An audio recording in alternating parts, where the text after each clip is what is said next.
Et est-ce que tu fais une différence entre le détachement et l'indifférence? Complètement. L'indifférence, c'est se fiche des choses. Par exemple, C'est le je dans- m'en foutisme. c'est le je m'en foutis.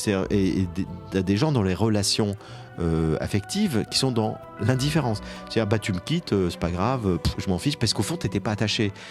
Alors que quand tu aimes quelqu'un, eh ben, t'es pas dans l'indifférence. Et d'une certaine manière, tu t'attaches au niveau du cœur. Et en même temps, si l'autre te quitte, tu peux être dans le détachement, non pas indifférence, mais dans le détachement de l'esprit. C'est-à-dire accepter que l'autre te quitte.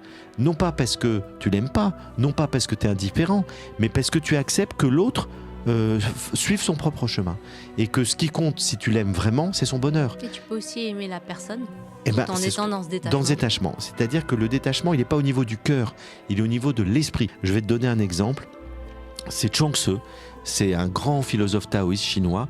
Eh bien, on raconte qu'il aimait profondément sa femme et qu'ils ont vécu 40 ans ensemble et que quand elle est morte, il s'est mis à danser et à chanter joyeusement.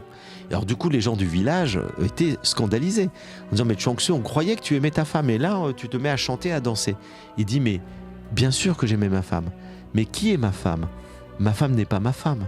Ma femme, c'est un être spirituel qui a vécu plein de vies avant de me rencontrer et qui va continuer de vivre plein de vies après moi. Et donc, je chante et je danse pour lui souhaiter un bon voyage. Mais je suis triste au fond de mon cœur, mais j'ai la joie de savoir qu'elle continue son voyage, même si elle le continue sans moi. C'est ça le détachement de l'esprit.